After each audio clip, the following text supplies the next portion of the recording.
aussi. Ah, Monseigneur, comment ça va? Très bien, vous? Ça va?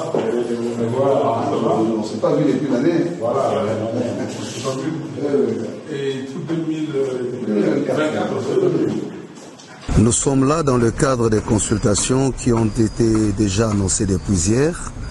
Comme vous l'avez suivi dans les informations, nous avons été avec le président Tshisekedi pour présenter notre initiative des pactes social pour la paix et le bien vivre ensemble en RDC, dans la région des Grands Lacs. Il était question, après cet entretien, de voir les acteurs clés de notre pays. Et c'est ce qui nous a amené aujourd'hui chez le président Martin Fayulu pour discuter avec lui, pour présenter également l'initiative.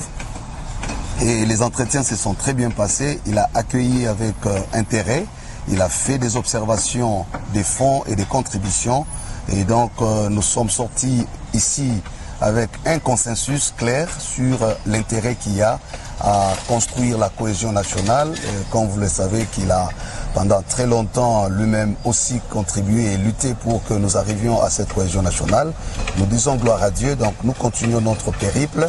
Le plus important, c'est que nous nous préparons pour le grand forum qui s'annonce, où les Congolais vont s'asseoir comme des hommes intelligents qui peuvent être en mesure de réinventer leur avenir commun par des mécanismes qui leur sont propres. Nous avons mis en exergue nos valeurs des Ubuntu ou des Bumuntu pour qu'enfin cette crise qui a longtemps duré prenne fin. Nous parlons d'une crise de près de 30 ans qui a fait plus de 10 millions de morts et qui fragilise le pays, qui nous humilie aux yeux du monde. Et nous pensons comme Église catholique et protestante aujourd'hui que par la grâce de Dieu, avec tous les fils et les filles du pays, nous allons mettre fin à cette situation. Les consultations est une approche qui nous prépare justement au pacte, parce qu'il faut dire le pacte lui-même n'est pas encore conçu. Ce que nous avons présenté, c'est la feuille de route qui donne justement la lumière sur les voies à emprunter pour arriver à ce pacte. Quand nous parlons de pacte social, c'est-à-dire des engagements collectifs que nous devons prendre, soit pour révisiter notre pacte républicain, le compléter dans le sens de rendre assez fort notre engagement collectif pour que finalement nous arrivions à notre destin commun.